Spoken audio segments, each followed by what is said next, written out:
Hola, buenas tardes.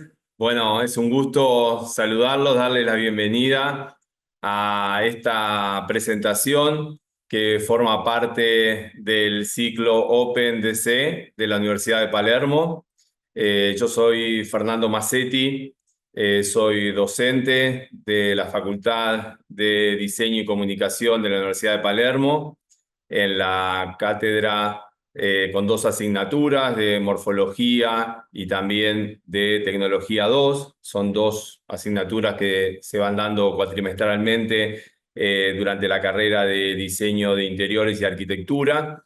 Y bueno, y es un gusto poder compartir este concepto nuevo dentro de la iluminación que tiene que ver con la neuroiluminación. Vamos a hablar de la neuroiluminación como tal, pero también vamos a ampliar mucho el concepto para poder entender el contexto y de dónde nace y por qué lo podemos utilizar dentro de un proyecto de interiorismo arquitectónico y de iluminación.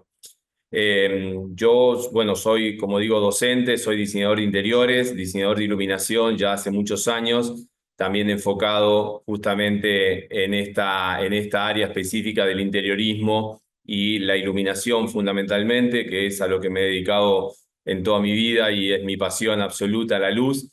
Y ahora estamos justamente enfocando este concepto nuevo de neuroiluminación. Así que bueno, ahí les doy la bienvenida. Se van sumando a esta charla, va a durar aproximadamente una hora y media o casi exactamente una hora y media.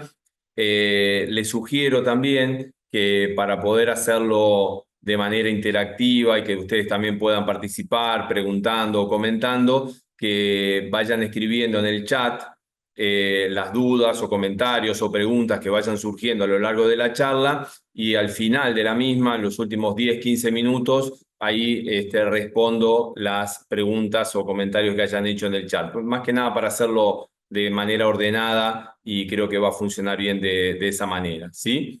Porque se van sumando muchos y quizás se va a hacer un poco desordenado si intervenimos demasiado. Pero sí me gustaría al final tener un feedback con ustedes, así que están invitadísimos para poder hacerlo a través del chat, ¿sí? Así que bueno, ahí se van sumando, darles la bienvenida y en principio ya mismo les comparto esta presentación que hemos denominado Neuroiluminación en el diseño interior, ¿sí? Esto tiene que ver con este concepto nuevo en el cual les voy a explicar en un ratito de qué se trata. Vamos a ver algunos aspectos para poder entender el contexto, también algunos aspectos técnicos de la luminotecnia. La luminotecnia es la ciencia que estudia el fenómeno de la luz en términos de fenómeno físico, químico que ocurre con un artefacto de iluminación, con una fuente de luz y todo eso se estudia dentro de esta materia que se llama luminotecnia. Para entender un poco sin ser demasiado técnico, pero me parecía importante enfocarme en tres aspectos que tienen que ver con algunos muy conocidos, seguramente muchos de ustedes conocen algo de esto o mucho, que tiene que ver justamente con el índice de reproducción de color, el RGB y la temperatura de color. Vamos a ver de qué se trata esto. En principio, el índice de reproducción de color es un parámetro que nos sirve para poder determinar con qué fidelidad vamos a ver los colores de los objetos. Recuerden que el color se da como un fenómeno de reflexión de la luz que impacta sobre ese objeto. Lo que nosotros percibimos como luz, como color y como brillo, tiene que ver con la reflexión de la luz natural o artificial en un objeto, ¿sí? La fidelidad de los colores tienen que ver justamente con las cualidades que tenga la fuente de luz, en el caso de la luz artificial, cómo voy a ver esos colores, con mejor o peor reproducción cromática, ¿sí? Sabiendo que el sol tiene la máxima reproducción cromática, ¿sí? Entonces acá podemos ver justamente una diferencia bastante notable en términos de reproducción cromática. Es el mismo objeto, pero lo percibimos distinto en términos de color, ¿sí? Lo podemos encontrar como IRC, índice de reproducción cromática, o CRI en inglés, Color Rendering Index, y es un parámetro que me sirve mucho y necesito conocer a la hora de pensar justamente en realizar un proyecto de iluminación donde, por ejemplo, en retail necesito muy buena reproducción cromática o en un museo, por ejemplo, ¿sí?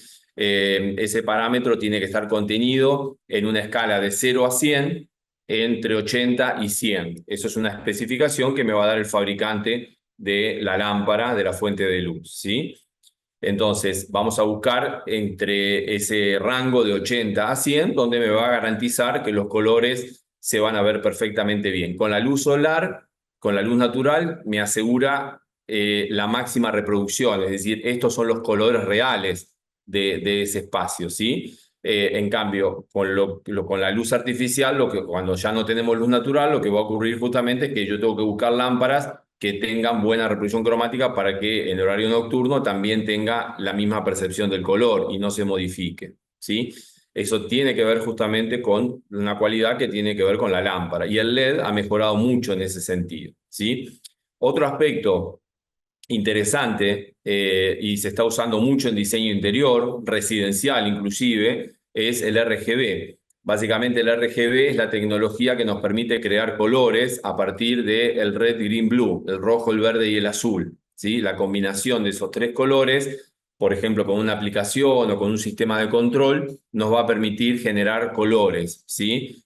Podemos generar hasta 16 millones de colores con esta tecnología y es la combinación, como estamos viendo, de esta síntesis aditiva entre el rojo, el azul y el verde, que los tres combinados en su misma potencia van a dar luz blanca, ¿sí? Ahí vemos las curvas de distribución de los 7 colores que contiene la luz blanca y a cada una le corresponde una determinada longitud de onda de acuerdo al color que tenga. El rojo va a ser mayor pico en el rojo, el azul y el verde lo mismo. Y la combinación de los tres es el cuadro que tenemos abajo a la izquierda. Después la combinación de colores van a ser parte de esta tecnología que justamente nos permite estas variables que también se utiliza mucho de forma decorativa en la creación de sombras coloreadas, ¿sí? Nosotros en general estamos acostumbrados a las sombras oscuras, pero esta tecnología nos permite crear sombras coloreadas, que es el resultado de la combinación de los colores que impactan sobre un objeto blanco en este caso, y las sombras se van a reproducir de acuerdo a esa combinación de colores, ¿sí? Eso tiene un uso bastante decorativo, y lo curioso es que se ha empezado a utilizar mucho esta tecnología en ámbitos residenciales, ¿sí? En ámbitos de vivienda, hogareños, y el uso del color, ya no el color de las paredes propiamente, de la pintura o del mobiliario, sino el uso de la luz de color con la posibilidad de cambios que nos permite justamente la tecnología RGB. Y es algo bastante llamativo, la industria también empezó a generar muchas opciones, mucho tipo de luminarias, muchas lámparas que se pueden automatizar, que se pueden controlar y nos van a dar la posibilidad de tener muchas variantes de color en los espacios interiores. Y eso es algo, podemos decir, relativamente novedoso, relativamente nuevo en términos de la utilización de manera decorativa en ámbitos residenciales, ¿sí?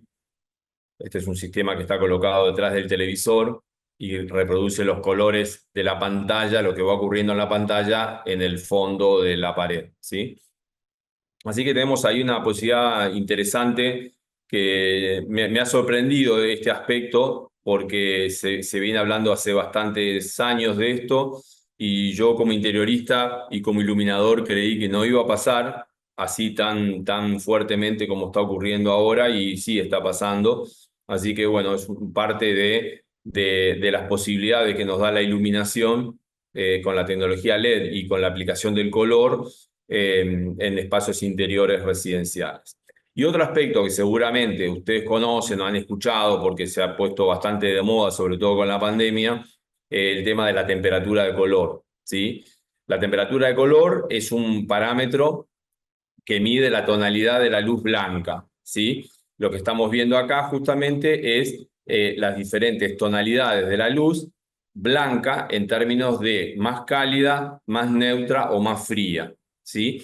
En ese aspecto tenemos muchas variantes en tecnología LED y las podemos definir en estos tres grupos. tiene que ver con la percepción visual, tiene que ver también con la utilización en diferentes espacios residenciales, por ejemplo, o lo vamos a ver aplicado en otras áreas también. Y la verdad que nos da muchas posibilidades técnicas de poder justamente utilizar estas diferentes tonalidades para adecuarlas al usuario, a la persona. Eso tiene que ver mucho con lo subjetivo también, con el gusto personal de la persona que va a vivir en ese lugar, pero también vamos a ver el impacto que tiene también en nuestro organismo y en nuestra forma de vida y en nuestro estado de humor, por ejemplo, en nuestro estado de ánimo, ¿sí? Las tonalidades cálidas se relacionan a ambientes donde vamos a estar más relajados y por el contrario las tonalidades más frías se piensa más en ambientes más dinámicos, donde la gente tiene que estar más activa, ¿sí? Y después las neutras están ahí justamente operando en ese rango de tonalidad entre aquellas más cálidas y aquellas más azuladas o más frías, ¿sí? Aclaro que no es de color esto, no estamos hablando del color de la luz, no es amarillo ni azul, es blanco con tonalidad cálida o blanco con tonalidad fría, que el ojo lo percibe como más azulado, ¿sí? Tenemos muchas variantes en tiras de LED, por ejemplo, que podemos utilizar y realmente tiene mucho impacto desde lo visual, desde lo decorativo y también además en nuestro organismo. Ahora vamos a ver eso, que es un aspecto que está relacionado justamente con la neuroiluminación.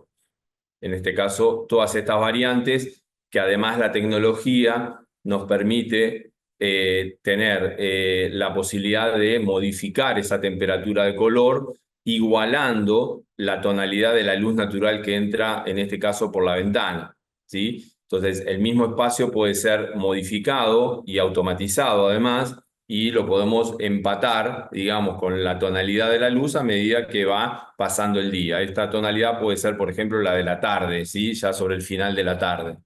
Y eso tiene beneficios interesantes, no solo desde lo perceptual, sino también en nuestro organismo. Esas diferencias, como digo, generan ambientes más dinámicos o más relajados. Y como lo podemos hacer con la misma tonalidad, con la misma tecnología LED, nos permite justamente igualar todas estas variantes que tenemos con la luz natural, ¿sí? Nuestro organismo se basa fundamentalmente en esto, ¿sí? Esto que ocurre cada 24 horas y que rige nuestra vida absolutamente y que es algo natural, es algo involuntario para el ser humano, pero nos está justamente planificando nuestro día y nuestra noche de acuerdo a estas tonalidades y también a las intensidades de la luz. Esto se lo conoce en el mundo de la luz como iluminación circadiana. Los ritmos circadianos son los que estamos viendo en el cuadro, donde ocurre en nuestro organismo a lo largo del día y de la noche, porque durante la noche, mientras dormimos, pasan muchas cosas también en nuestro organismo, pasan muchas más de las que pensamos, y es fundamental el sueño, justamente el descanso, a oscuras, totalmente a oscuras, no la mala costumbre de dormir con luz o con el televisor encendido, ¿sí? La habitación tiene que estar totalmente a oscuras para justamente lograr que nuestro ciclo circadiano esté bien coordinado y no se altere, ¿sí? Esto ocurre de manera natural en nuestro organismo, no lo podemos controlar, es involuntario, pero tiene que ver justamente con nuestro funcionamiento fisiológico, biológico, psicológico del ser humano con respecto a la luz natural. Y lo podemos de alguna manera llevar con luz artificial, lo podemos llevar también a proyectos de interiorismo, con una aplicación, un sistema de control que nos permita, en este caso manual, yo lo puedo automatizar esto también, con sistemas de control, con domótica, ustedes seguramente han escuchado, y eso nos permite crear diferentes situaciones que van variando esas tonalidades a lo largo del día, pasar de una tonalidad muy fría a una más cálida en un mismo espacio. Eso tiene un beneficio enorme. La industria de la iluminación también ha evolucionado muchísimo en la última década y ofrece realmente muchísimas opciones en términos de estos cambios de tonalidad. La misma luminaria que pueda variar no solamente la intensidad de la luz, sino también la temperatura de color, la tonalidad de la luz, como estamos viendo en este caso. Son las mismas luminarias, pero claramente tienen diferente tonalidad. Tiene un uso realmente interesante porque mejora mucho la prestación de las personas que están usando ese lugar, en una casa, en una oficina, en una escuela.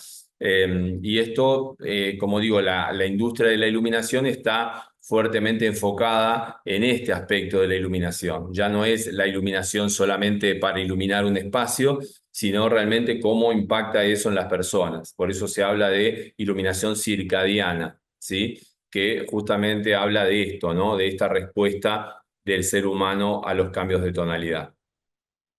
Ahí tenemos unas variantes también de tiras de LED en este caso, que nos permiten justamente, no solo desde lo visual, sino también de la creación de esa atmósfera que nosotros estamos buscando dentro de un espacio.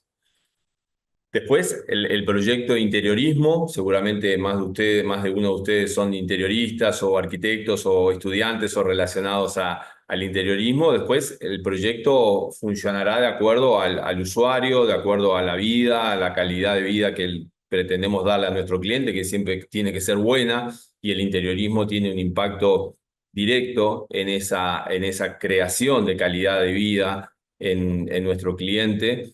Por eso es importante tener en cuenta algunos aspectos. Yo mencioné estos tres nada más como aspectos técnicos, pero hay otros que tienen que ver justamente con la iluminación aplicada al interiorismo. Es decir, pensar la iluminación como una herramienta dentro del interiorismo. No voy a hacer el interiorismo y después le agrego la luz, sino que forme parte. Y hay proyectos que realmente logran eso cuando se piensa la iluminación y el interiorismo como una sola cosa, el proyecto es mucho mejor, sin dudas. Entonces podemos tener ambientes muy cálidos como esto, con un bajo nivel de iluminación. Cuando hablamos de nivel de iluminación, estamos hablando de cantidad de luz, ¿sí? En este caso, la cantidad de luz no se relaciona con la tonalidad de la luz, ¿sí? Pero sí en general asociamos que la luz cálida tiende a generar ambientes como más íntimos, ¿sí? A diferencia de la tonalidad fría, como en este caso, que genera ambientes como más dinámicos, más luminosos, más allá, obviamente, de la caja arquitectónica, de los colores que estamos utilizando. Obviamente todo eso es fundamental porque la luz se manifiesta por reflexión. ¿Sí? Ahí tenemos una lámpara en el centro, pero también, y hay luz indirecta también, pero la luz se manifiesta por reflexión en los planos, en las paredes, en los muros, en los objetos, siempre es el reflejo. Entonces, qué importante es tener en cuenta la iluminación como una parte integral del interiorismo, porque forma parte de un solo concepto, debería formar. En mi caso, que yo soy interiorista y diseñador de iluminación, no lo puedo pensar separado, es una sola cosa y debería ser un solo concepto en función de que el resultado final va a ser mucho mejor cuando uno logra esa armonía entre la iluminación y el interiorismo. Hay proyectos que lo logran, proyectos que no, y uno ve que el interiorismo puede estar muy bien resuelto y la iluminación quizás le faltan solucionar aspectos técnicos, ¿sí? Por ejemplo, en este caso que utilizaron todos muros muy claros, con un techo muy claro, y si hubieran utilizado una tonalidad demasiado cálida, quizás ese blanco no se vería tan blanco como con una luz neutra, por ejemplo, ¿sí? Se vería más color beige. Entonces ahí también habría algunas cuestiones para asociar en términos de cuáles son las decisiones de temperatura de color, por ejemplo, que ese es uno de los aspectos que tenemos que solucionar. Son muchos, pero entre otros que es el que estamos enfocando ahora. Yo hice acá un resumen muy resumido en términos de algunos aspectos, ¿no? Digo, esto da para un mundo, para seguir investigando, pero les quiero dar como una introducción a este mundo de la neuroiluminación y cómo podemos relacionar los niveles de iluminación con las temperaturas de color. Recuerden, nivel de iluminación, siempre hablamos de cantidad de luz, ¿ok? En ese caso, estamos hablando de niveles de iluminación. Y tiene mucho que ver la localización geográfica, ¿sí? Porque no es lo mismo iluminar un living en Ushuaia que en, no sé, en Venezuela. La luz se comporta totalmente distinta y ahí operan sobre todo las cuestiones subjetivas de las personas que viven en ese lugar. Entonces, tiene que ver con la cantidad de luz natural que hay en el entorno, tiene que ver con los gustos personales también, ¿sí? El espacio, la luz del lugar donde nosotros habitamos, del lugar donde tenemos nuestro proyecto, influye mucho en la percepción y influye mucho en el gusto también personal de esas personas en ese lugar. El lugar hace a las personas, ¿sí? Y eso tiene que ver con este concepto de la localización geográfica, ¿sí? También podemos asociar, en general se asocia la tonalidad cálida de la luz a bajos niveles de iluminación, ¿sí? Ahí relacionamos cuestiones de cantidad de luz con la tonalidad de la luz. ¿Sí? Hay como una relación ahí bastante cercana, que nosotros en general cuando entramos en un ambiente cálido, con tonalidad cálida, con temperatura de color cálida, nos da la sensación de que el nivel de iluminación es bajo. Pero yo podría modificar eso, pues yo puedo entrar a un espacio con una tonalidad muy cálida, pero con mucha cantidad de luz. Pero en general nuestro cerebro interpreta la tonalidad cálida casi como la de las velas, ¿sí? Con bajos niveles de iluminación. Después vamos a profundizar un poquito más en este aspecto, es bien interesante. Después hay cuestiones bastante curiosas relacionadas a la preferencia por género. En términos generales podemos pensar que las tonalidades cálidas están relacionadas al gusto más femenino y las tonalidades frías al gusto más masculino. Y eso no tiene que ver solamente con una cuestión perceptual, sino que tiene que ver con algo que vamos a ver en un ratito. Y nuestra actividad nerviosa se activa con temperaturas de color fría, es decir, todo nuestro sistema nervioso se pone en acción cuando estamos en un espacio que tiene tonalidad fría. Y por el contrario, nos relajamos, nuestro sistema nervioso, más allá del gusto personal, nuestro sistema nervioso, que es algo que no podemos controlar de forma voluntaria, se relaja con tonalidades más cálidas, más cercanas a los 3000 Kelvin. ¿Sí? Esto tiene obviamente un impacto directo en nuestra vida, en nuestros espacios, cómo vivimos los espacios, qué se hace en esos lugares, ¿sí? ¿Cuál es la actividad que se hace en ese lugar? Imagínense diseñar una sala donde se va a hacer yoga y meditación y coloquemos temperatura de color fría. ¿Sí? Ahí habría una diferencia muy grande entre la sensación perceptual y lo que nuestro cerebro interpreta también de ese espacio con la actividad que se va a hacer en ese lugar, que en este caso es una relajación. Entonces, estas son cuestiones que uno puede experimentar desde lo personal, desde lo visual. Es un ejercicio que uno puede hacer visual cuando entramos a cualquier espacio, en un local comercial, en un restaurante, en una casa. Esto se planifica de esta manera para que realmente tengamos los resultados esperados, ¿sí? Entonces, esta tonalidad, como digo, es bien importante poder manejarla. En interiorismo fundamental tener en cuenta esto, porque hace la diferencia. Equivocarse en esto, en este aspecto, podemos decir que es un error bastante tonto, porque realmente tenemos mucha información de esto. Es una especificación técnica que tiene la luminaria, o sea que ni siquiera tenemos que estar encendiendo la luminaria si sabemos que los cálidos están alrededor de los 3000, los fríos están alrededor de los 6000 Kelvin y los neutros en el centro alrededor de 4000. Entonces, con esta información ya tenemos, digamos, por lo menos esta herramienta técnica clara para después poder operar en el espacio que estamos diseñando. Eso después, obviamente, tiene que ver con qué se hace en ese lugar, dónde está emplazado ese lugar, ¿sí? En ambientes, por ejemplo, donde hay inviernos muy largos, donde hace fríos extremos, la gente prefiere tonalidades muy cálidas en el interior, ¿sí? En países nórdicos, por ejemplo, se utiliza mucho la luz de la vela, ¿sí? En ambientes residenciales, ¿sí? Porque la vela, más allá de la poca capacidad de iluminación que tenga, genera una sensación mucho más agradable, mucho más cálida que el invierno de 30 grados bajo cero que hay detrás de la ventana.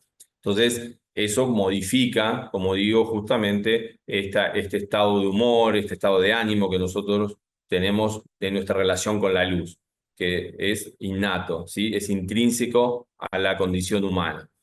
Por eso todo lo que nosotros hagamos en el espacio interior no solo tiene que ver con aspectos decorativos en términos de interiorismo, sino también de iluminación, y resolver esto es la clave fundamental para que el resultado sea el que nosotros estamos buscando, que sea el que pretendemos, ¿sí? Los niveles de iluminación, ven en este caso un bajo nivel de iluminación y la generación de un ambiente mucho más íntimo, ¿no? Hay otros aspectos acá, sería largo de contarlo, pero quedémonos con este aspecto que es el que estamos manejando. Sabemos los materiales, obviamente, que influyen absolutamente en el porcentaje de reflexión de la luz. Entonces, el control que nosotros hagamos de las decisiones en términos de materialidad en nuestro interior es la clave, porque depende mucho de no solamente la cantidad de luz que pongamos, sino también qué colores hay y qué tipo de materiales hay en ese interior.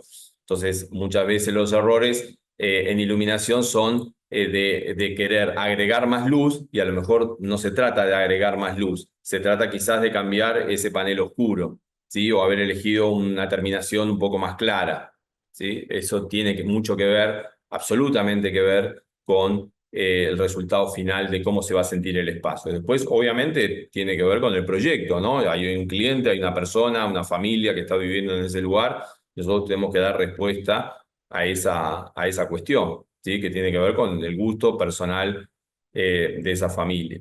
Entonces, los tipos de iluminación también, acá tenemos más una iluminación indirecta, los niveles de iluminación, la tonalidad de la luz, todo eso influye directamente desde lo perceptual, desde lo visual propiamente, que es lo más obvio que nosotros tenemos de nuestra relación con el mundo.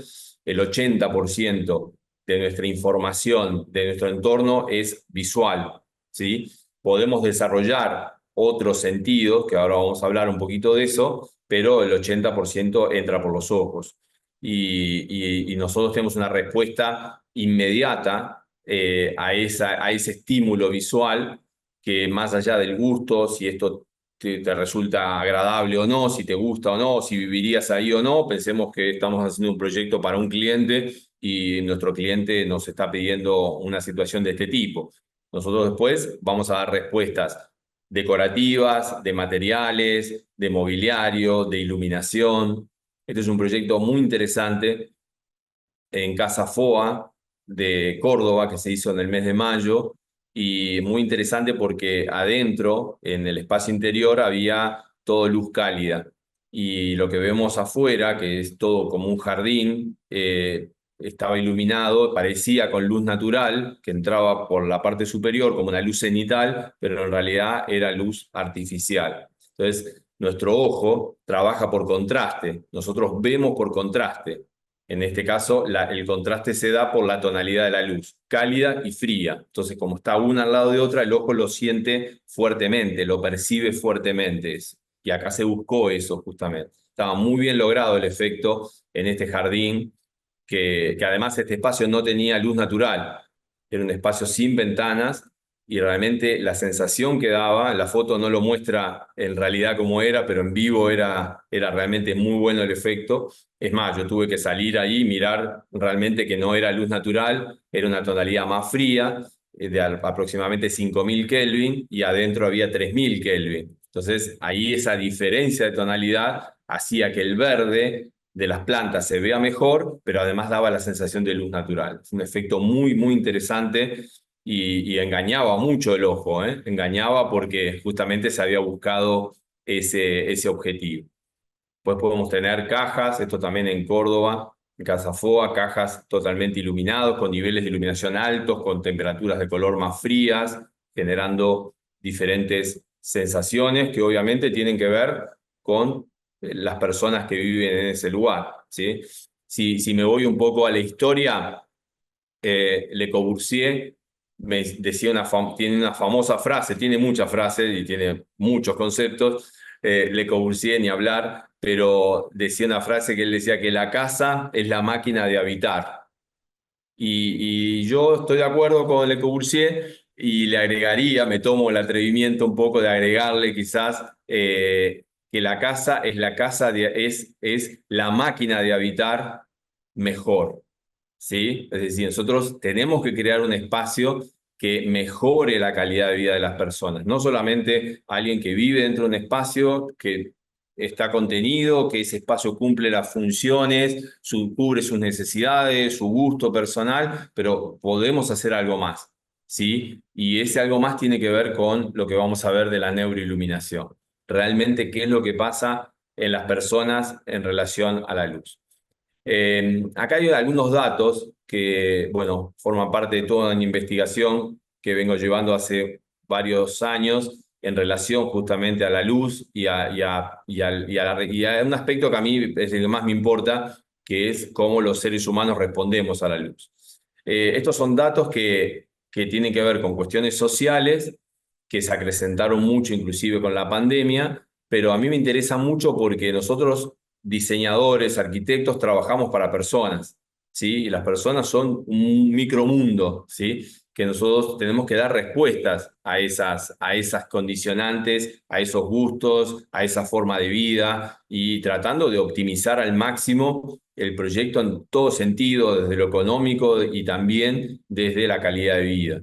Entonces, hay una responsabilidad ahí grande de parte del interiorismo, de la arquitectura y sobre todo el interiorismo, en este caso porque la arquitectura la entiendo más como la caja, como el edificio, el interiorismo de los muros para adentro y la iluminación uniendo todo esto, ¿no? Como la luz natural y artificial. Pero miren los datos interesantes de lo que va cambiando, ¿no? Y en poco tiempo, podemos decir en términos sociales, cómo se va modificando de acuerdo a diferentes generaciones, ¿no? Este es un dato muy interesante, que la generación Z dice que pasa entre 4 y 11 días más en casa que una década atrás. O sea, es muy poco el tiempo, en una década en términos sociales es muy poco. Eh, pero es un cambio profundo porque permanecemos cada vez más en espacios interiores. Y eso es un dato que está relacionado con lo que vamos a ver en un ratito con la neuroiluminación. O sea, permanecemos el 80, el 90% de nuestro tiempo lo pasamos en espacios interiores. Este es un dato en función de esta generación, ¿sí? La generación Z. Ahí habla de que el 80% consideran mejorar su casa para hacerla más cómoda, agradable. O sea, la casa es su microclima, su espacio realmente personal y no solamente, como decía Le Corbusier, y no me quiero ni siquiera discutir con Le Corbusier porque lo admiro y no soy nadie para discutir con Le Corbusier, pero sí no considero una persona pasiva dentro de un espacio, sino la persona interviniendo, interactuando con el espacio y cómo ese espacio modifica a las personas, ¿sí? Más teniendo en cuenta los cambios, eso lo dijo Le Corbusier hace 100 años atrás. Hoy las cosas realmente han cambiado mucho y la pandemia puso mucho esto de manifiesto, ¿sí? Hay cuestiones muy, muy interesantes y preocupantes con respecto a la pospandemia, ¿sí? Las cuestiones, por ejemplo, de salud mental que van a ocurrir en los próximos años, en los cercanos próximos años que ya están ocurriendo, que son consecuencia en gran parte de la pandemia. O sea, la pandemia nos tocó atravesar un momento histórico en la historia de la humanidad,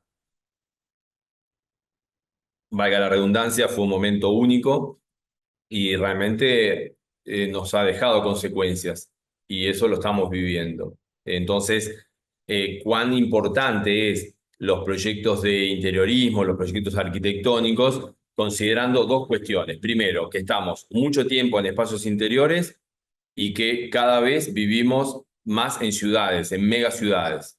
Otro aspecto también fundamental. Antes, no sé, 30 años atrás teníamos 3 megaciudades en el mundo. Estaba Ciudad de México, San Pablo y Tokio. Y hoy hay más de 100 megaciudades y va a haber muchas más. Es decir, la gente cada vez vivimos más en ciudades y con toda la complejidad que trae eso. Y cada vez vivimos en espacios más pequeños, porque además el costo es muy caro y los metros cuadrados son muy caros. Entonces, los espacios son pequeños. Entonces ahí donde está esta complejidad que tiene que ver justamente con el interiorismo, con la arquitectura, de cómo nosotros y con la iluminación, cómo vamos a dar solución a esa realidad. Es un desafío enorme, ¿eh? Esto es parte, no vayan a creer que estoy espiando a mis vecinos, son fotos, pero que tienen que ver justamente con esto, ¿no? Con estas diferencias de tonalidad de la luz. Y esta es una foto que sacó un amigo en Uruguay el año pasado y me la mandó.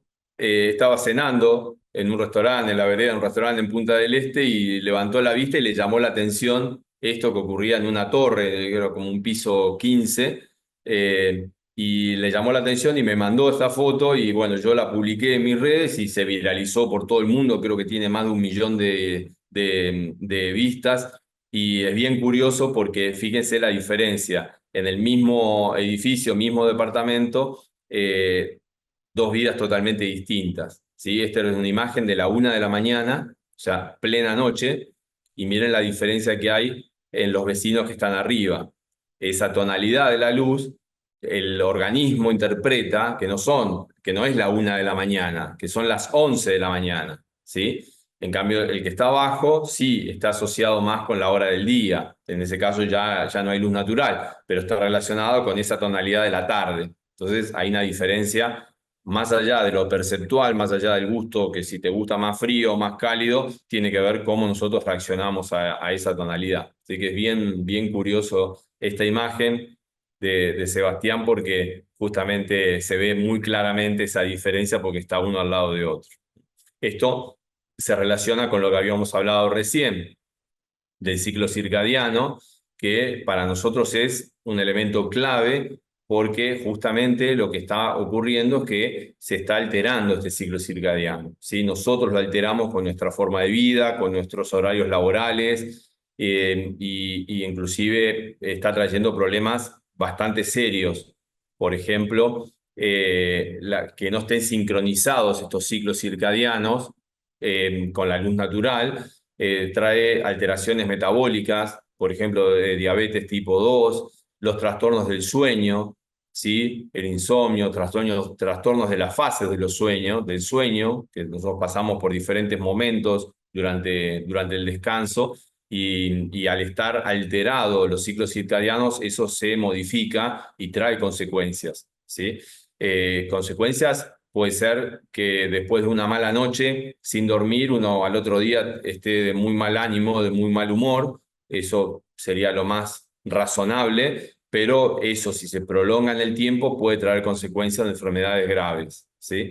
Problemas mentales también, la ansiedad, la depresión. Y alteración del rendimiento cognitivo, es decir, lo más probable es que si pasamos una noche sin dormir o de mal dormir, al otro día tengamos, por ejemplo, en el trabajo, cometamos distracciones, nos equivoquemos más. Por eso es totalmente desaconsejable algo que hacen muchos estudiantes de quedarse estudiando la noche anterior, algún examen, por ejemplo. Bueno, es totalmente contraproducente eso, no sirve para nada. No sé si hay algún alumno mío por acá, alguna alumna, pero siempre se los digo, no, si están haciendo eso, lo están haciendo mal, porque no es la manera esa.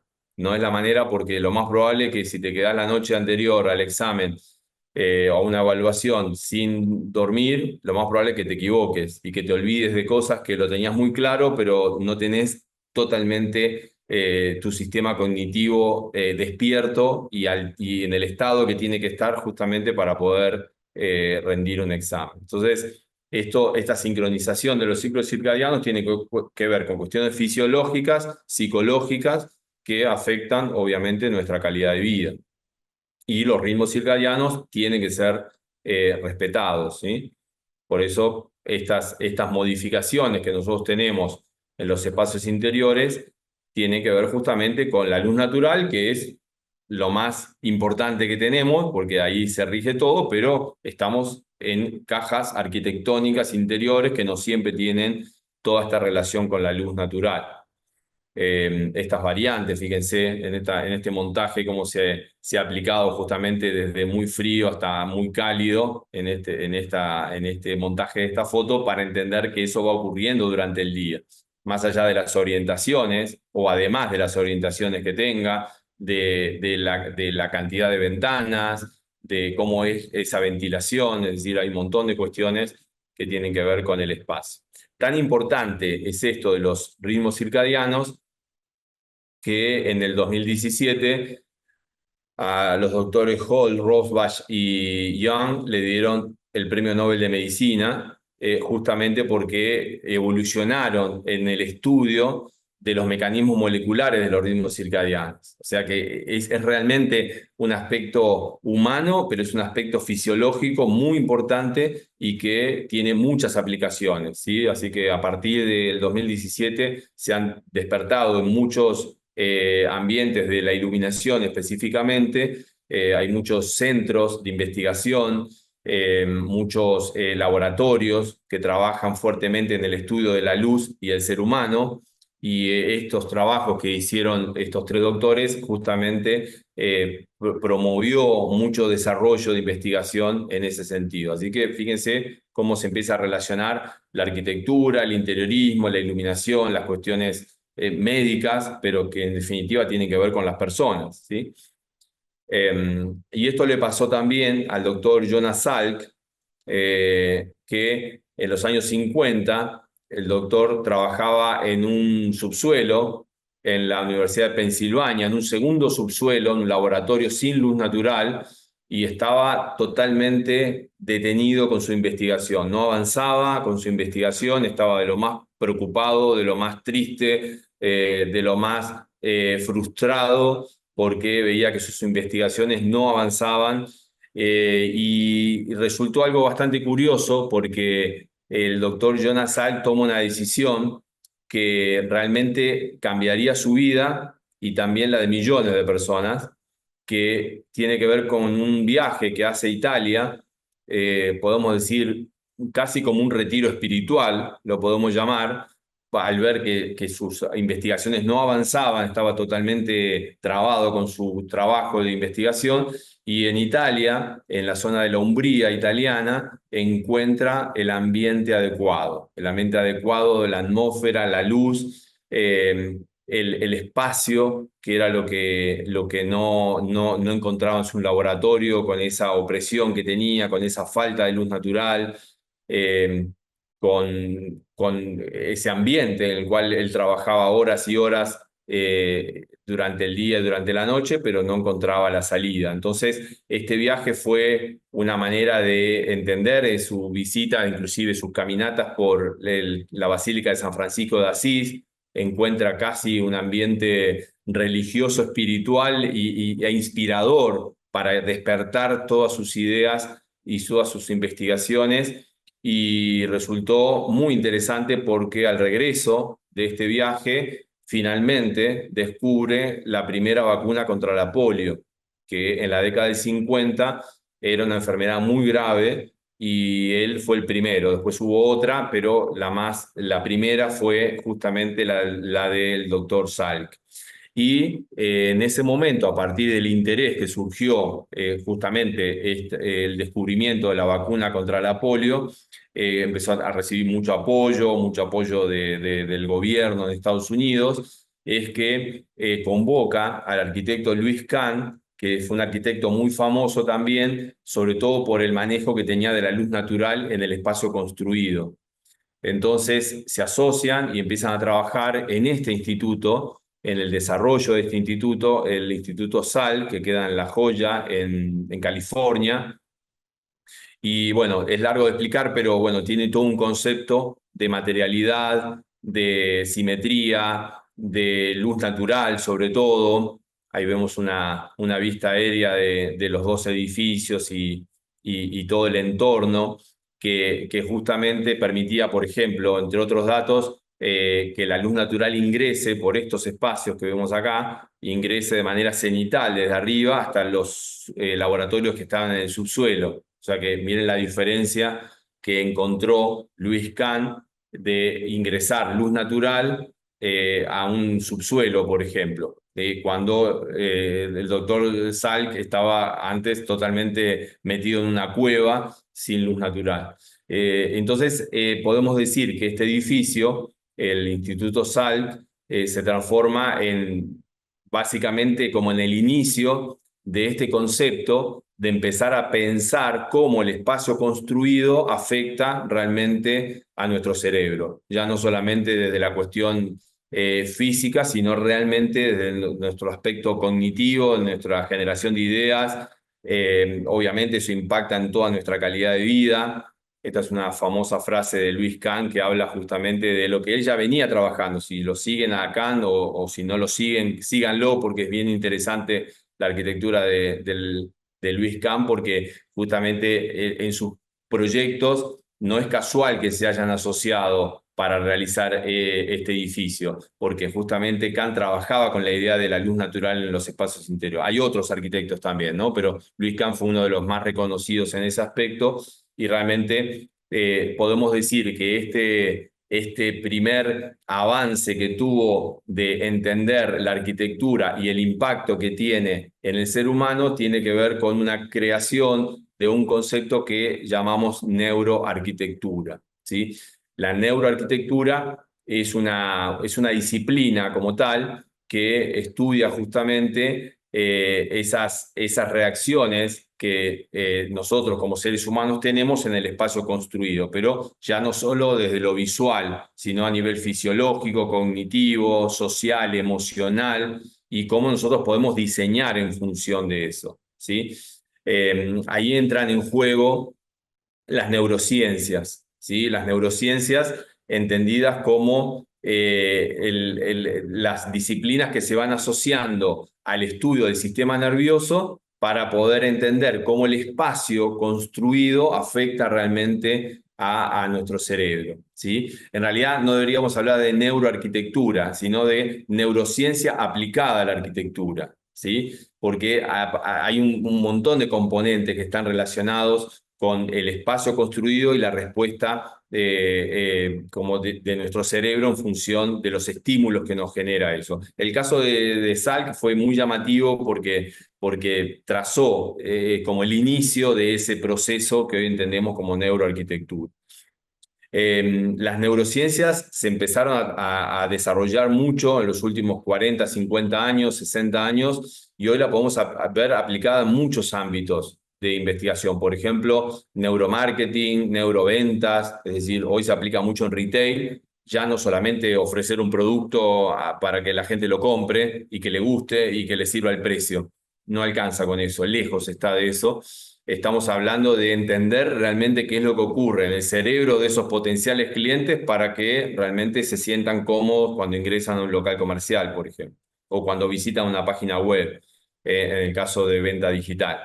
Entonces, las neurociencias se aplican también en neuroeducación, ¿sí? El diseño, por ejemplo, de una escuela, de un ámbito educativo, en la neuroarquitectura, en la neuropsicología, la neurotecnología, neuropsicología. Es decir, hay como las neurociencias empiezan a tener mucha relevancia en ese campo que es muy variado y en ese sentido es que en el año 2023 con mi socia Jacqueline fundamos y patentamos este concepto llamado neuroiluminación. Neuroiluminación viene a unir dos aspectos. Primero, mi pasión por la luz y la pasión de Jacqueline por la psicología y la aplicación y la respuesta de las personas al espacio construido. Y en ese sentido, bueno, realmente en este último año ha sido increíble el avance que hemos tenido con esta plataforma, porque empezaron a combinarse disciplinas, otras disciplinas que empezaron a ver que acá había algo que podía dar respuesta a lo que ocurre en campos distintos, como por ejemplo la medicina, la psicología, en el caso de la arquitectura, del interiorismo, de la escenografía, es decir, empezaron a aparecer otras disciplinas que todas tenían como un hilo conductor la luz y la respuesta de las personas, ¿sí? Y eso fue algo interesante, está siendo un proceso súper interesante porque justamente habla de este interés que la luz despierta en las personas, pero enfocado en diferentes ámbitos.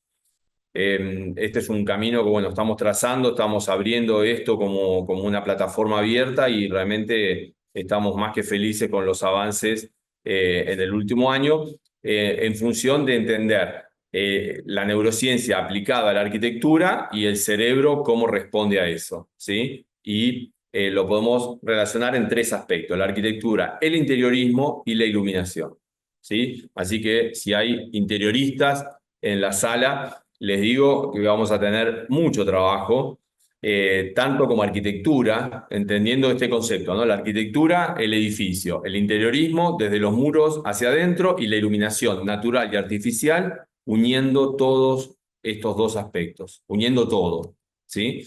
Así que mucho desafío para entender que vamos a tener que diseñar de manera distinta, porque hay una realidad distinta, y hay cuestiones que están relacionadas justamente a los momentos que nos toca vivir. Entender el espacio desde la luz y el color, y lo podría definirlo en una sola cosa, porque el color es luz, luz reflejada, así que sería lo mismo. El volumen y la escala, ¿sí? Es decir, la diferencia, por ejemplo, de alturas de techo, ¿sí? Así como le pasó a Kant, a Salk, cuando entraba a la iglesia y veía esas alturas de techo enormes, se le despertaba toda una cosa de creatividad que no lo encontraba cuando los techos son más bajos. Eso está estudiado científicamente, la implicancia que tiene la altura de techos en un espacio. Los materiales que tienen que ver con las texturas, todo tiene textura, ¿sí? Desde un ladrillo hasta un vidrio, todo tiene textura. Y eso tiene mucho que ver, obviamente, con la luz, porque la luz se va a reflejar de determinada manera, de acuerdo a las cualidades que tenga ese material y la textura y el color, obviamente. Y eso va a dar por resultado también una cuestión visual y también cómo nuestro cerebro interpreta esas señales, ¿sí? Que son señales visuales, los sonidos, también los aromas, que son tan importantes también para estimular determinadas regiones del cerebro que también despiertan mucha evocación. El aroma es uno de los sentidos que va directo al cerebro y que nos evoca inmediatamente un recuerdo, ¿sí? Un lugar o algo que estuvimos o un perfume o un aroma determinado, lo asociamos mucho a un espacio físico y eso nos pasa todo el tiempo, sobre todo con el aroma. No pasa tanto quizás con lo visual, porque lo visual nos podemos olvidar, pero difícilmente nos olvidemos de aromas, ¿sí? Es una respuesta que no pasa por filtros en nuestro cerebro. Y la vida está íntimamente ligada a la luz, ¿sí? No podemos vivir sin ella. Nuestra experiencia nace desde que una madre da a luz, justamente, y ahí empieza nuestro recorrido intrínseco que tenemos del ser humano en relación a la luz natural, y todo lo que ocurre desde que éramos hombre de las cavernas, y allá lejos, y descubrimos el fuego, que fue el invento más trascendente en la historia, no solo cuando el hombre descubre el fuego, sino cuando lo domina, cuando lo conserva y lo traslada. El fuego se transformó la fogata se transformó en el primer centro social. Hasta hoy mismo podemos hablar del fuego como un elemento clave en términos de composición social, ¿sí? Porque además el fuego nos permitió no solamente iluminar, dar calor, poder cocer los alimentos, poder cocer los alimentos, para que tengan una simple referencia, poder cocer los alimentos, cocinar los alimentos, permitió que el cerebro se agrandara, ¿sí? Es decir, hay toda una evolución, esto lleva millones de años, ¿sí? Piensen que el hombre descubre el fuego y que lo descubre y lo domina pasaron millones de años en el medio, ¿sí? Cuando puede cocinar los alimentos, el cerebro empieza a crecer de tamaño, ¿sí? Hace menos esfuerzo para masticar y eso tiene un impacto en su desarrollo, en nuestro desarrollo como seres humanos en la Tierra, ¿sí? Por eso tenemos este impulso que está relacionado con el fuego, esta relación fascinante que tenemos con el fuego en términos de calor, de abrigo, de seguridad que nos da justamente la luz y en este caso el fuego es el salto, el gran salto evolutivo de la humanidad. ¿Qué ocurre ahora? ¿Qué ocurre ahora? Ocurre esto, que estamos en un ambiente interior, trabajando 12 horas, como este personal médico, en un subsuelo sin luz natural. Esta imagen es de las 4 de la mañana y podría ser las 11 de la mañana tranquilamente, si esa gente no tiene ninguna relación con la luz natural. Entonces se está rompiendo fuertemente ese ciclo natural que tenemos con la luz, porque el 90% del tiempo que pasan estas personas lo pasan en ambientes interiores y en general todos pasamos en ambientes interiores con poco contacto con la luz natural. Y ocurre esto, lo que se conoce como oscuridad biológica, ¿sí? La interrupción del ciclo circadiano, romper ese ciclo circadiano. Está claro que alguien tiene que hacer este trabajo, pero sepamos las consecuencias graves, y digo graves, de enfermedades graves que ocurre por la interrupción del ciclo circadiano, ¿sí? El viernes justamente fue el día de concientización de la lucha contra el cáncer de mama, y uno de los estudios, no quiero ser dramático con esto, pero son datos científicos que tienen que ver que la alteración del ciclo circadiano, sobre todo con la exposición, como en este caso, a la luz muy fría, muy azulada, en mujeres eleva mucho el porcentaje de cáncer de mama, cosa que es un dato científico y es algo grave que se puede evitar. Entonces, estas cuestiones tienen que ver justamente con la aplicación en un ámbito de salud, en un ámbito educativo, ya se están adecuando las currículas de las escuelas a la hora del día, por ejemplo. Pensemos que un niño no puede asimilar conceptos de matemática, por ejemplo, a las 8 de la mañana, pero no porque no le gusten las matemáticas, sino porque su cerebro a las 8 de la mañana no está preparado para esa cuestión, ¿sí? Entonces se están adaptando estos programas para justamente adaptarlos a la luz natural, siempre teniendo en cuenta que estamos en ambientes interiores, ¿sí? Y básicamente lo que tenemos que resolver en ambientes interiores son estos 4 aspectos. Yo lo resumí mucho, pero vamos a trabajar sobre estos 4 aspectos, ¿sí? Esta ergonomía ambiental interior, le llamo, basado en el confort lumínico, el confort acústico, el confort térmico y la calidad del aire, ¿sí? Que son 4 aspectos que tenemos que resolver en un espacio y lo voy a enfocar en principio en un espacio corporativo, en una oficina, ¿sí? Y los cambios además, los cambios profundos que han ocurrido en el ámbito corporativo, por suerte, muchos de ellos por la pandemia, ¿sí? El home office puso todo patas para arriba en las empresas en términos de cantidad de personas trabajando en un espacio todos los días con determinada hora y ha cambiado mucho. Ya venía el proceso desde hace varios años y la pandemia acrecentó mucho esta idea de tener el trabajo en casa, ¿no? Cómo cambia la dinámica en todo sentido, ¿no? Y en este caso, las oficinas, cómo cambiaron, ¿sí? Pasar de esta situación, que era lo más tradicional, podemos decir, en una oficina, con esos cubículos, con esa luz fría, con esos tubos fluorescentes, sin contacto con luz natural, pasar, por ejemplo, a estas situaciones de estar en un espacio muy reducido, con poco movimiento, sin contacto con luz natural, 8 horas frente a una computadora. Realmente la calidad de vida de esa persona es muy preocupante va a tener muy mala calidad de vida, ¿sí? Y eso asociado con el aumento de probabilidades de enfermedades asociadas a esa calidad de vida, ¿sí? Hoy pasamos a oficinas que tienen esta disposición, este contacto con la luz natural y artificial y el control de la luz natural, ¿sí? Porque la luz natural es la mejor luz que podemos tener, ya lo estamos viendo, pero también tenemos que controlarla porque la luz natural, el sol cuando ingresa es una luz muy agresiva y entonces tenemos que controlarlo con diferentes sistemas de cortinados y demás. Entonces, estas oficinas más colaborativas estimulan mucho más el trabajo, la comunicación, no estar quieto en un lugar, compartir el espacio con otros compañeros de manera colaborativa.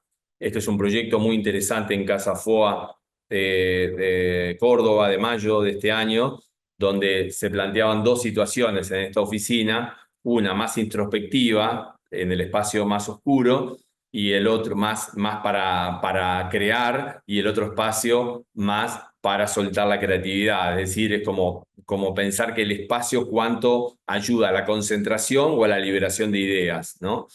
Y en este caso se ve eso porque además tiene diferentes sistemas de iluminación, diferente tonalidad de la luz también, que eso hace justamente también a cómo quiero que me sienta en un lugar o en otro. Y acá se nota mucho porque la transición es a través del suelo y estos paneles vidriados y los sistemas de iluminación son distintos también. Entonces, generan justamente totalmente la creación de espacios que van a funcionar en las personas de manera distinta.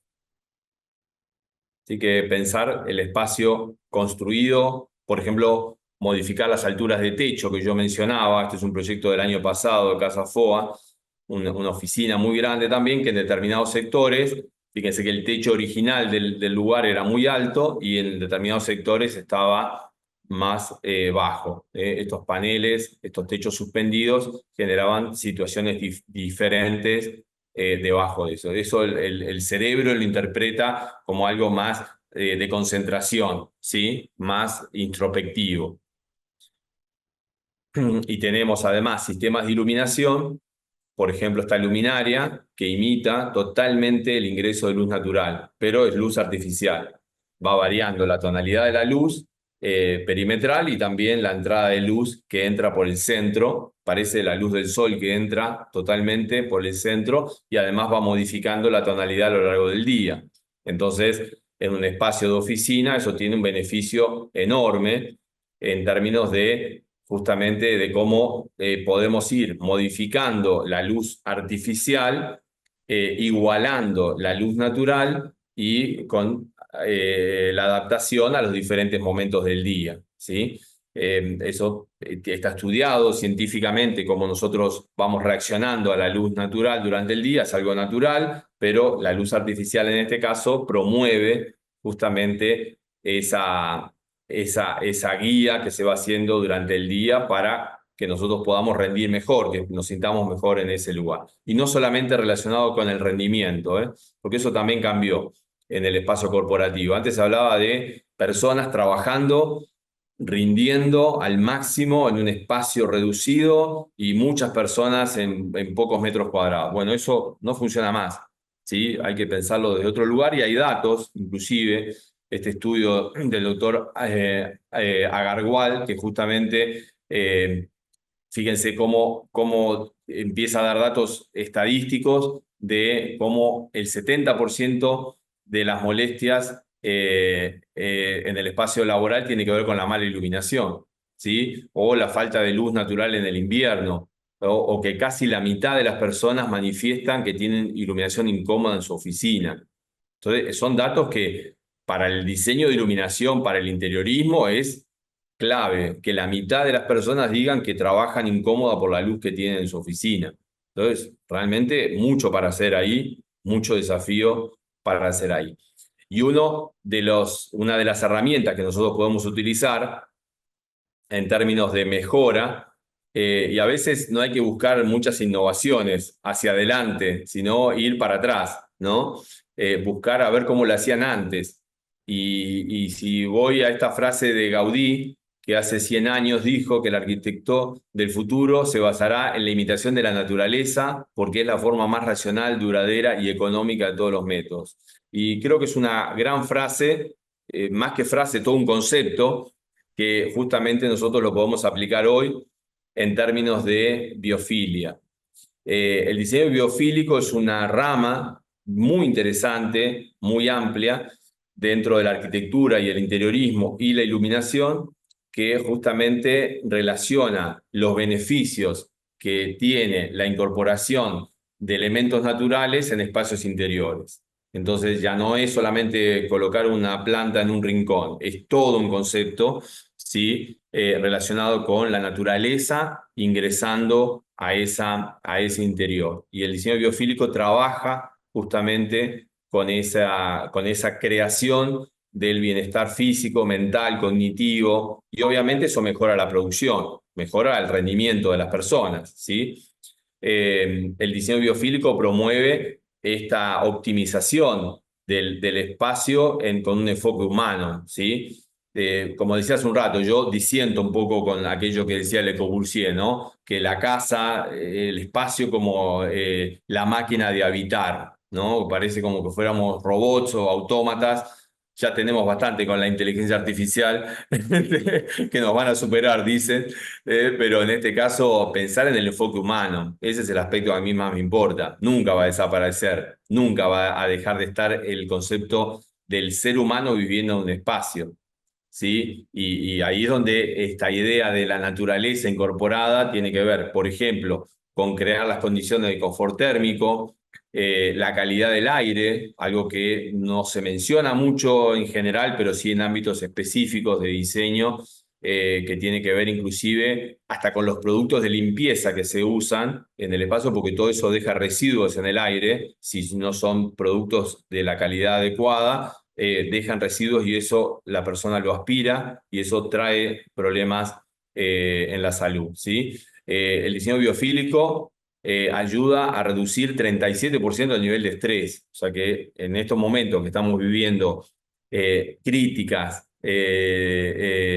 críticos momentos en relación al estrés, miren cuánto puede ayudar el diseño biofílico. Y este es un libro que se lo recomiendo de Richard Loeb, que lo terminé de leer hace unos meses, que entre otras cosas, muchas otras cosas, habla de lo que él define como un trastorno por déficit de naturaleza.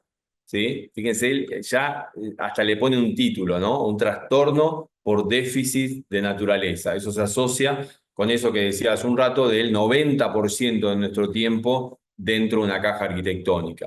Pero dentro de esa caja arquitectónica podemos generar algunas cuestiones, ¿no? De esto de diseño biofílico, donde, por ejemplo, esta investigación relaciona a que pasar por lo menos 2 horas nada más, semanales en contacto con la naturaleza, trae un beneficio físico y psicológico en las personas, ¿sí? Es un estudio, fíjense, esto es un estudio de la Universidad de Exeter, sobre 19.000 personas, hacen seguimientos, son estudios que duran a veces varios años, y fíjense que solamente 2 horas por semana ya modifica mucho el bienestar y la calidad de vida de esas personas. Y sobre todo en la prevención de enfermedades, que es lo que más nos preocupa, ¿sí? Porque cuando la persona ya se enfermó, bueno, hay que solucionar esa enfermedad, pero evitar la enfermedad, que es justamente lo que más nos cuesta y lo que más le cuesta a los gobiernos, ¿sí?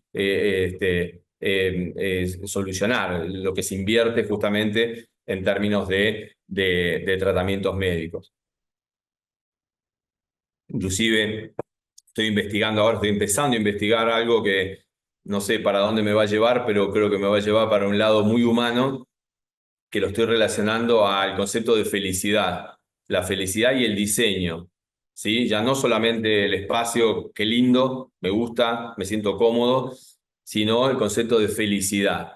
Y ahí aparece otra rama interesante en relación a esto del ser humano en función del espacio construido, siempre sabiendo que cada vez vamos a vivir más en ciudades, ¿sí? Y no siempre son las mejores condiciones.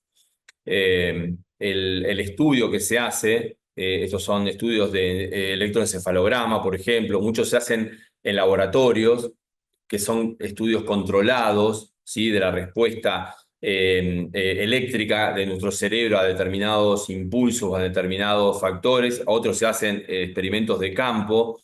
Hay muchos relacionados con museos, por ejemplo. La relación de la belleza, por ejemplo. ¿Sí? A los que les gusta el arte, los museos y demás, como a mí, hay una relación directa en el bienestar, que sobre todo personas relacionadas al arte o que les gusta el arte, el placer que nos da ver una obra de arte, ¿no? Y eso no es solamente que me gusta, sino cómo mejora mi cerebro, ¿sí? Hay estudios relacionados con esto que se hacen muchas veces en lugares, en los propios lugares. ¿Ven? Estos son experimentos que inclusive se toman en la mano. Ahí tienen un dispositivo que toma, por ejemplo, los datos, la respuesta galvánica de la piel, es el sudor de las manos, por ejemplo. Eso se estudia y da datos de, por ejemplo, entrar a una habitación totalmente blanca o entrar a una habitación totalmente roja, ¿sí? O determinadas formas también que van impactando nuestro cerebro. Otra cuestión muy importante es el tema del confort acústico. Y estoy hablando, en este caso lo estoy enfocando solamente en ámbitos de oficina, ¿sí? El confort acústico es un problema, sobre todo en oficinas compartidas, como estuvimos viendo recién, porque es muy lindo todos esos espacios abiertos, pero genera un nivel de ruido impresionante que si no se controla, por ejemplo, con estos dispositivos que vemos en los techos, como en este caso, que además está combinado con iluminación desde la forma, y en este caso la función es absorber los sonidos, ¿sí? El problema con el sonido, que se comporta muy parecido a la luz, ¿sí? Porque el sonido de la luz es en función del rebote en los materiales, ¿sí? La reverberación del sonido en los materiales, en este caso lo que hace estos paneles es absorber el sonido, y entonces limita mucho todo el murmullo que puede haber en una oficina con 6 personas hablando al mismo momento, ¿no? Eso tiene un beneficio enorme. Hay podemos decir, un aumento muy grande.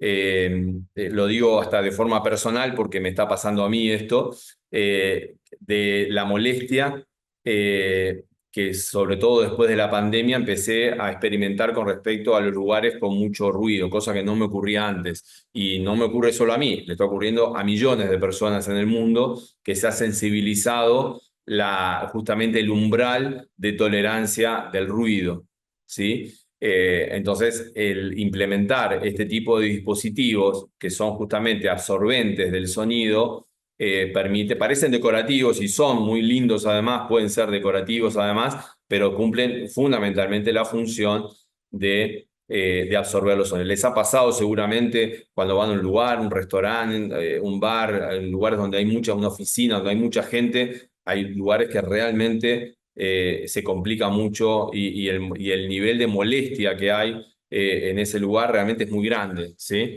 Así que este es un aspecto que debemos controlar. Imagínense en este lugar, con ese techo de chapa, con esos vidrios. El vidrio es un material que reverbera mucho el sonido. Ahí hay 12 personas hablando al mismo momento. Imagínense si no hubiera el control acústico, realmente no sería un lugar para estar cómodo en ese lugar, al contrario. Otro aspecto que también en el espacio corporativo podemos considerar es la combinación de la luz artificial con la luz natural. Como digo, no hay nada más maravilloso que la luz natural, ¿sí? Pero en el espacio interior la tenemos que combinar y aprovechar, obviamente, pero combinada con luz artificial.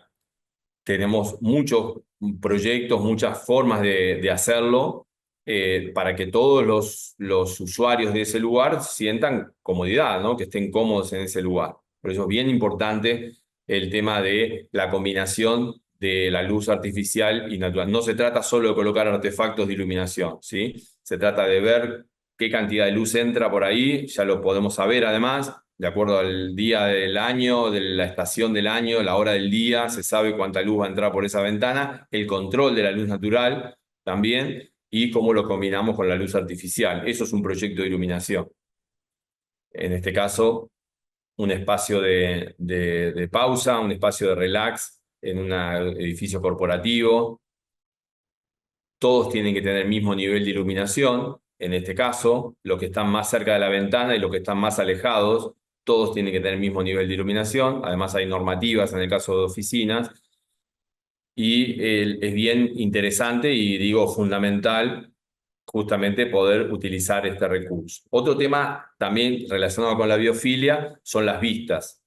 ¿Sí? Nuestro cerebro es literal, se cree todo lo que le decimos, todo lo que pensamos, se lo cree todo lo que vemos, se lo cree todo. Entonces, no tiene sentido el humor nuestro cerebro, ¿eh? Se cree todo, por eso no digan, no, no puedo hacer esto, porque el cerebro interpreta enseguida que no podés hacer eso. En cambio, si decís, no, lo voy a poder hacer, determinada tarea, y aunque no puedas en ese momento, tu cerebro ya se prepara para que lo puedas hacer. Entonces ya está estudiado esto, así que hay mucho tema de control también mental en cómo nosotros manejamos nuestro cerebro. Y una de las cosas que se cree en nuestro cerebro son las vistas, es decir, en un espacio de oficina, como en este caso, el edificio Natura en San Pablo, que tiene todo un concepto de biofilia, de entrada de luz natural, por este gran techo vidriado, que está controlado, obviamente, la cantidad de luz y el calor.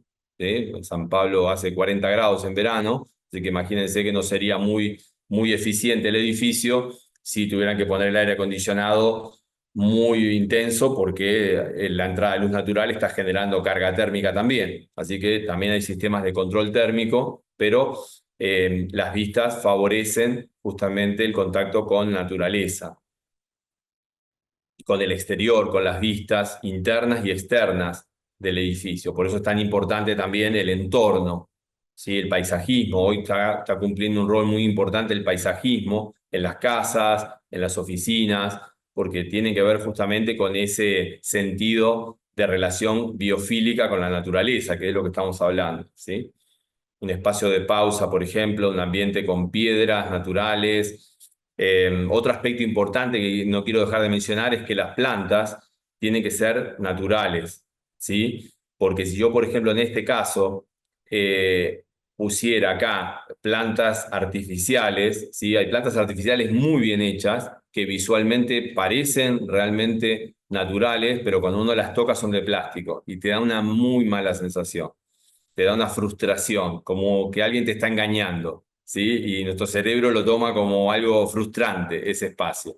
Entonces, estas vistas internas y externas ayudan mucho a la creación de un ambiente mucho más agradable, mucho más relacionado con esta naturaleza, los jardines verticales, trabajar en un espacio como este.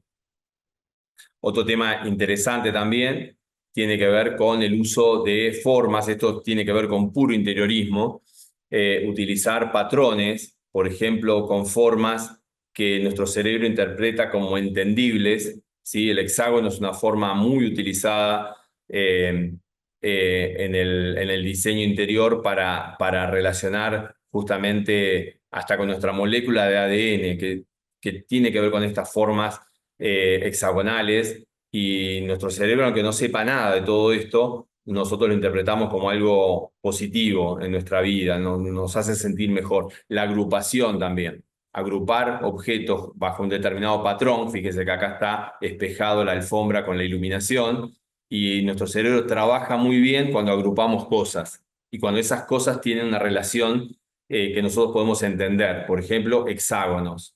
¿Sí? Si acá hubiera hexágonos, cuadrados, rectángulos, círculos, ya ahí como que el espacio y nuestro cerebro empieza a entrar un poco en cortocircuito porque ve una variedad de formas que no son fácilmente entendibles. En este caso hay una relación en función de esa agrupación, ¿sí? Los patrones en el suelo, por ejemplo, inclusive combinando formas de paneles acústicos con iluminación, los espacios de pausa también, en estas oficinas corporativas, que una de las falencias que tiene es justamente que los espacios no tienen división, entonces se genera un nivel de ruido y poca privacidad. Estos espacios justamente ayudan a generar ese espacio de intimidad para una videollamada, por ejemplo, o algo más privado, ¿sí? Son vidrios totalmente antiacústicos, y relacionar también con estos patrones, ¿sí? Nuestro cerebro trabaja muy bien, aunque no entendamos nada, ¿eh? Aunque no sepamos nada de diseño, ni nada de nada, ni de arte, ni de arquitectura, ni de nada de esto que estamos hablando,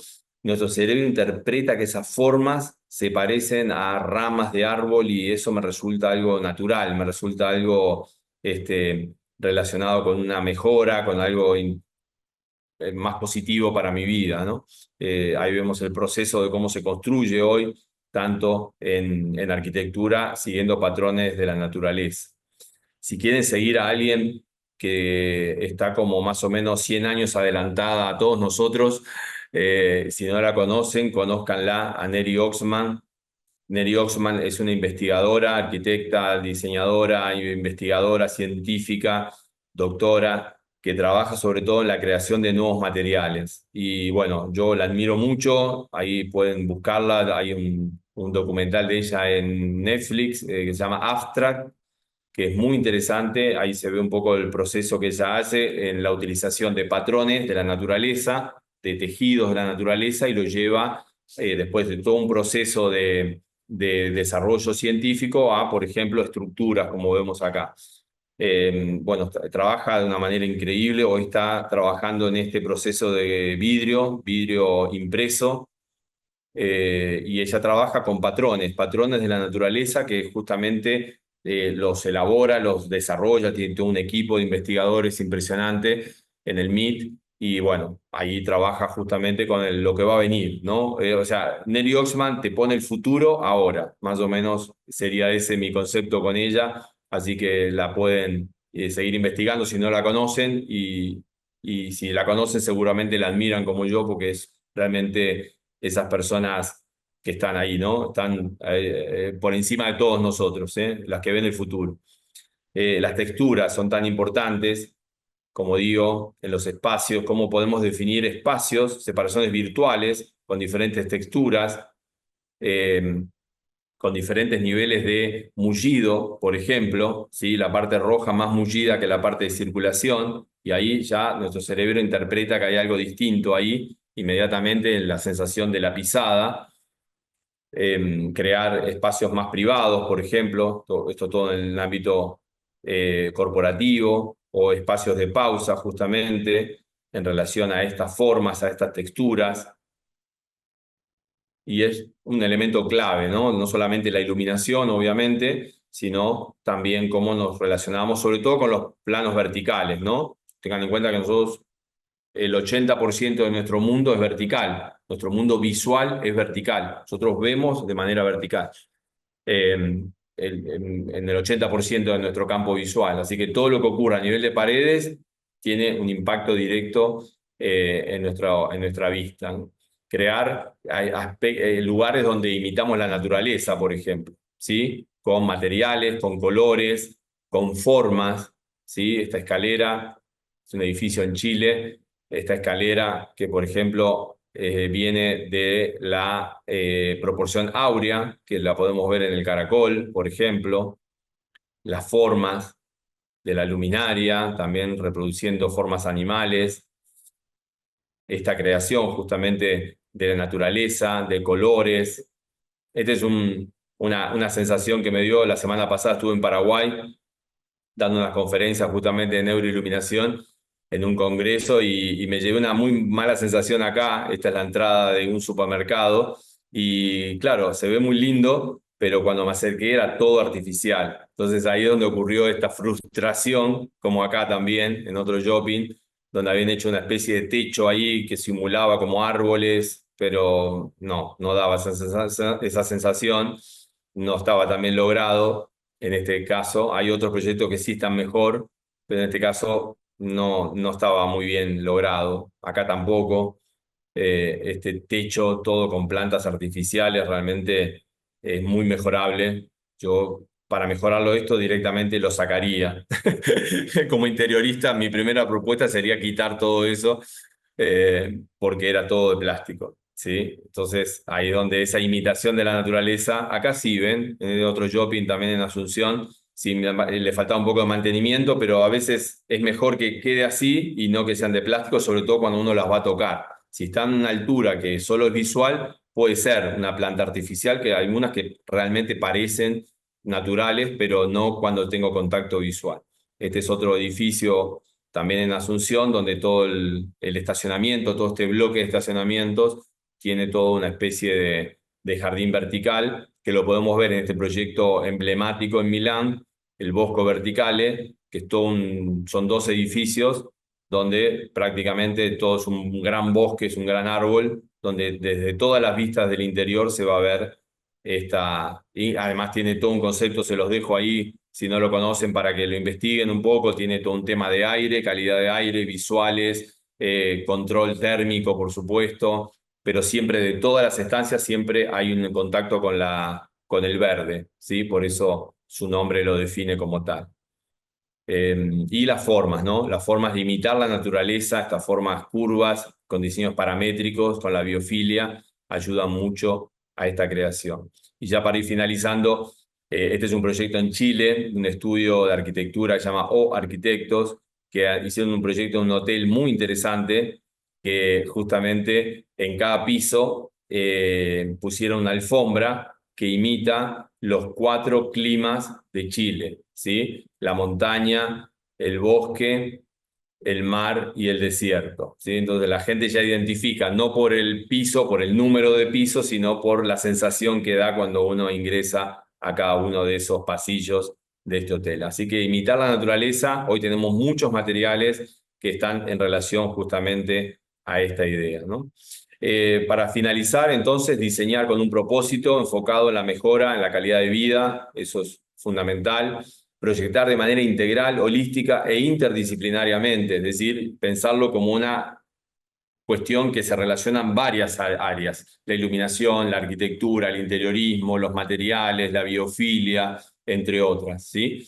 Y la neuroiluminación, que es el motivo de esta charla, como una herramienta para dar solución a nuevas formas de entender, vivir y sentir los espacios, ¿sí? Básicamente es eso, apuntamos a que el cerebro entienda, que lo viva mejor y que sienta de una manera más provechosa y más beneficiosa para su salud física y mental. Así que muchas gracias. Acá quedo entonces abierto a preguntas. Ya estamos en tiempo. No sé si pudieron escribir. A ver, me fijo en el chat. No han escrito preguntas. Ahí veo que se han sumado varias personas más desde el inicio. Muchas gracias. Si quieren escribir alguna pregunta en el chat, nos quedan unos minutos todavía, o algún comentario o duda, pueden sumarse. Sí, Diana, ahí podés escribir en el chat, gracias. Acá les dejo inclusive la página, si quieren ingresar, para investigar la página web y el Instagram para que nos sigan, de Neuroiluminación. Es una página abierta, gratuita obviamente, y pueden participar de varias maneras, así que les dejo los datos de redes sociales. Acá María Fausta, gracias, muchas gracias. Gracias, Dayana. Diego, ¿nos puedes recomendar más bibliografía o referencias de los conceptos que topaste hoy? Sí, ahí en Neuroiluminación hay mucha bibliografía sugerida, ¿sí? Así que sí, te puedo dar datos. En la página les puedo dar algunos datos específicos si quieren buscar un poco más. Por ejemplo, Human Centric Lighting, que es una rama de investigación que es específica de iluminación centrada en el ser humano, que ahí pueden investigar un poco más relacionado con esto. Gracias, Luna. Gracias, Karen, desde Colombia. Bueno, muchas gracias. ¿Qué clase de iluminación recomiendan en las cocinas o qué tip puede dar en relación a ese espacio y la iluminación? Bueno, Sara, sería muy amplio. Sería muy amplio realmente hablar de la iluminación específica de un área, ¿sí? Hay cuestiones que tienen que ver con las diferentes áreas de la casa. La cocina es un área particularmente de mucho trabajo, así que hablando un poco relacionando con la temperatura de color, por ejemplo, le va muy bien una temperatura de color más neutra que cálida, por ejemplo, en el área de la cocina. ¿Sí? Ahí te doy, pero así, simplemente un concepto. ¿Qué materiales se usan para los paneles acústicos? Bueno, hay varios materiales. Tenía una muestra por ahí. Varios materiales relacionados con eso. Son materiales, algunos naturales, sintéticos, que justamente tienen la capacidad de absorción. ¿Sí? Son polímeros en general, algunos derivados del PET, del polipropileno. Así que ahí pueden investigar un poco. Hay muchas empresas que ofrecen paneles acústicos de este tipo. ¿Qué referencias nos puede dar para iluminación de espacios públicos y exteriores? ¡Wow! Un mundo puedo dar, Ana. Hay mucha información ahí. Te sugiero que entres en la página y ahí puedas investigar un poco más. Tenemos información ahí relacionada. Es todo un tema que no daría ni una clase, daría para un curso entero. ¿Sí? Así que, Ana, te invito a que investigues un poco en la página. Eh, Esto de la iluminación que vimos en un inicio, que imitaba la luz natural siendo artificial, esto se logra más por la diferencia de tonos de color en las diferentes áreas. Sí, no es solamente la diferencia de tonos, Arturo, Lara, sino que también, yo lo resumí mucho, tiene que ver con otro aspecto de la iluminación. ¿Sí? Que es la distribución espectral de la luz. ¿Sí? No es solamente que cambia de tonalidad, sino cómo se compone la luz físicamente dentro de esa tecnología. Por eso no es solamente el cambio de tonalidad, que es lo que nosotros vemos. ¿Sí? Podés investigar un poco composición espectral de la luz, si querés investigar un poco más, Arturo. Rodríguez, S. Rodríguez, muchas gracias. Desde Colombia también, o de Venezuela, ahí veo las estrellitas. Bueno, muchas gracias, Rodríguez y Melu y Anazo desde Madrid. Bueno, muchas gracias, gracias por la hora, por quedarte hasta tan tarde. Así que, bueno, de mi parte, agradecerles la participación. Espero que les haya resultado interesante este rápido paseo, recorrido conceptual que vimos por diferentes temas relacionados a la iluminación, a la arquitectura, a la neuroiluminación, como un concepto nuevo. Ya les digo, están más que invitados a seguir participando, de sumarse, de seguir investigando el tema, porque realmente estoy seguro de algo, convencido de que el mundo del diseño interior, de la arquitectura, va por este lado, va por el lado de entender realmente qué es lo que ocurre con las personas en su cerebro, en su estado emocional, para poder dar respuesta a esos diseños. Creo que va por ahí, estoy seguro que va por ahí. Así que bueno, si les interesa el tema, dar una evolución a los que sean diseñadores, arquitectos, para mejorar los proyectos. De mi parte, desde México, bueno, muchas gracias, Ana. Les mando un gran saludo, gracias a la facultad por la convocatoria y bueno, quedamos en contacto. Cualquier duda, comentario, los canales de la facultad para seguir en contacto. Les mando un gran saludo y estamos en contacto. Muchas gracias.